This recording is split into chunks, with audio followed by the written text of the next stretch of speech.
안녕하세요. 강남역 1분 출구 1분 거리 김종률 아카데미 원장 김종률입니다. 이번 시간에는 상가 투자, 그 중에서도 신도시 상가 투자, 유명한 곳일수록 먹을 것이 없다라는 이야기를 드려보겠습니다. 뭔 소리냐? 자, 왜 미사지구, 위례 신도시 이런 데 상가 투자, 마곡 같은데 왜 상가 투자하면 잘 안 되는지 그 이야기를 한번 해보도록 하겠습니다. 제가 지난 시간에 세종시 이야기는 한번 한 적이 있었죠. 세종시 이야기 하면서 했던 이야기가 뭐였죠? 상가 엄청 많은데 안 된다 그랬죠. 첫 번째가 뭐냐면 가장 큰 게 공급 과잉이에요. 공급 과잉.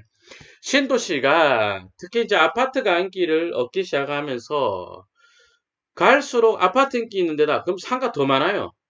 상가 더 비싸요. 이를테면은 동탄 신도시라고 한번 이야기 한번 해볼게요.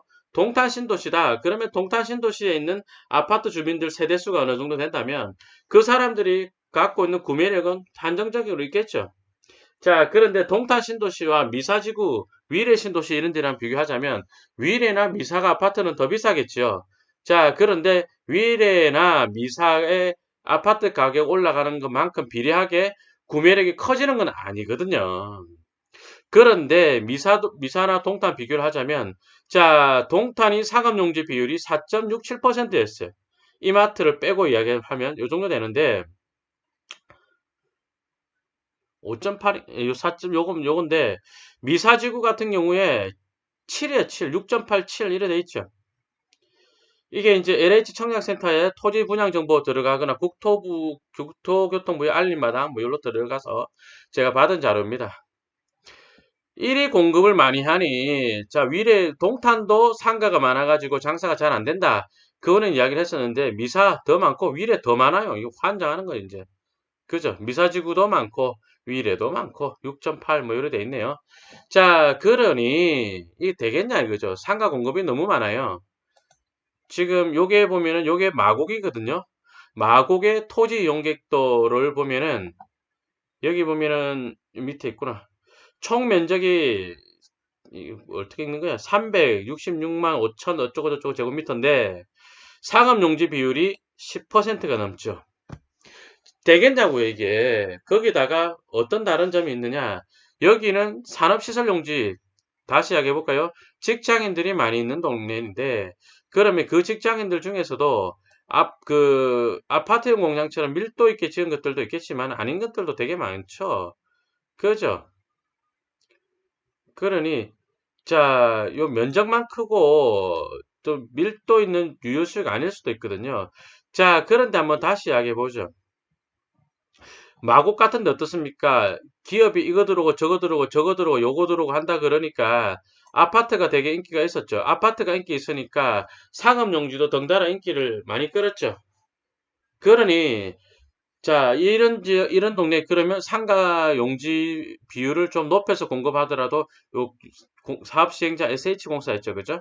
SH공사에서 사업이 잘 되겠구나라고 계산을 했을 것이고, 그 다음에 뭡니까?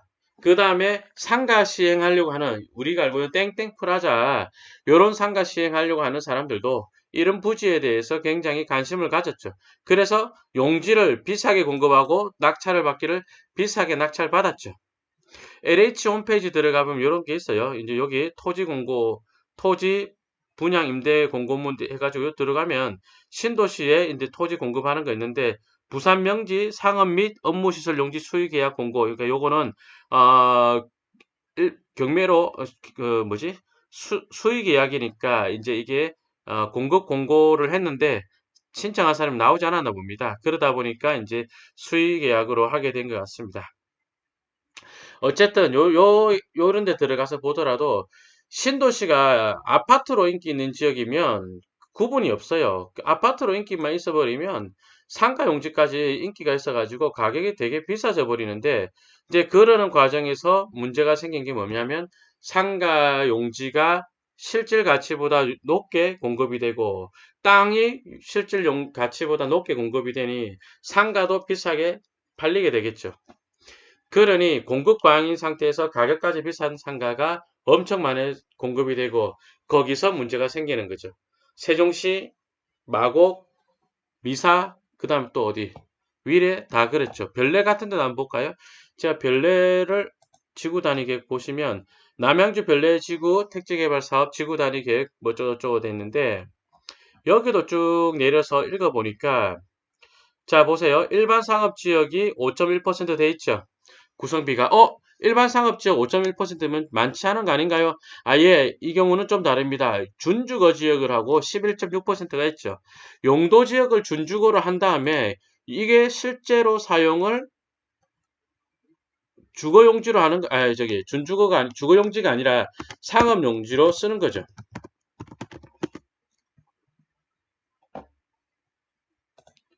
자, 요래 보면 지적 편집도를 넣어서 이야기해 보겠습니다. 그럼 별내역이 있고 여기가 일반 상업적 있고 그리고 나서요.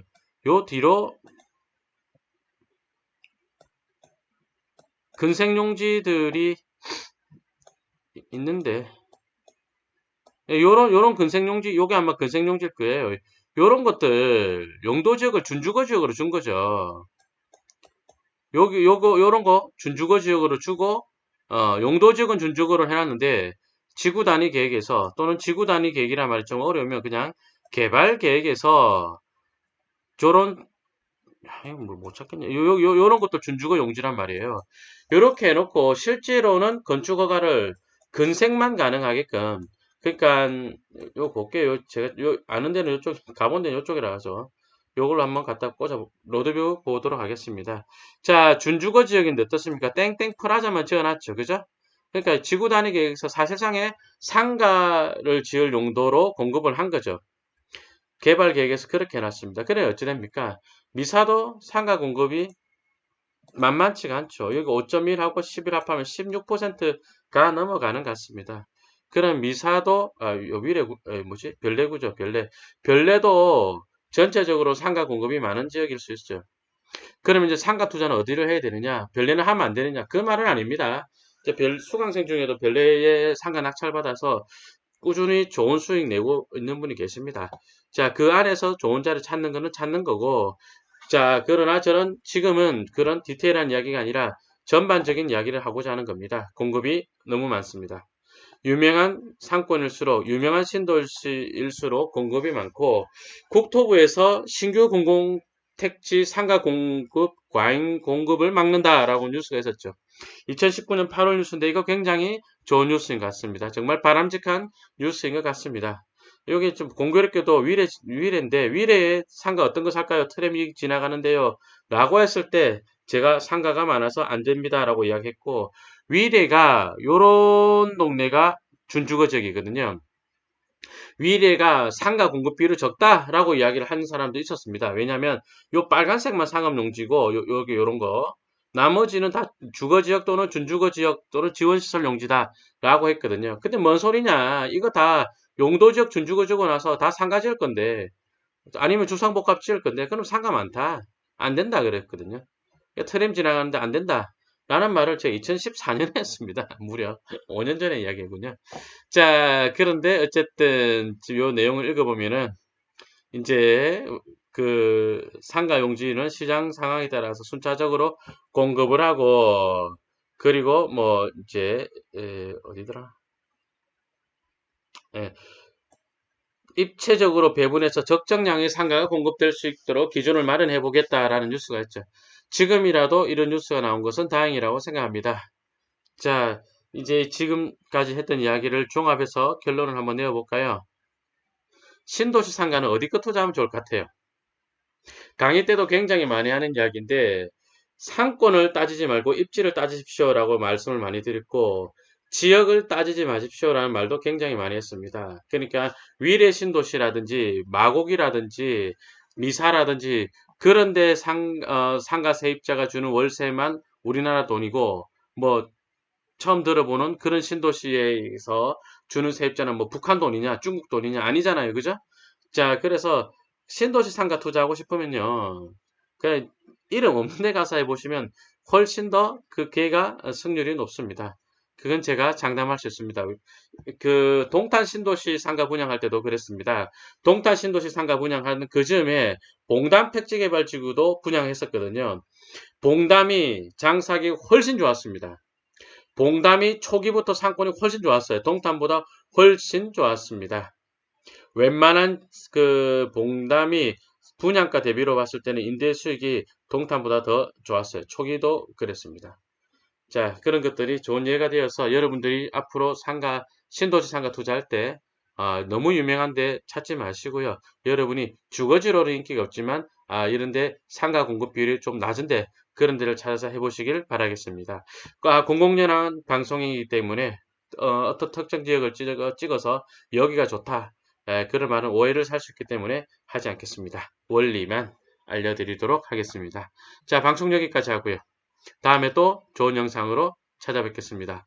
댓글로 여러분들이 궁금한 내용 같은 거 있으시면 댓글 달아주시면 고맙겠습니다. 자, 고맙습니다. 다음 시간에 또 뵙겠습니다. 감사합니다.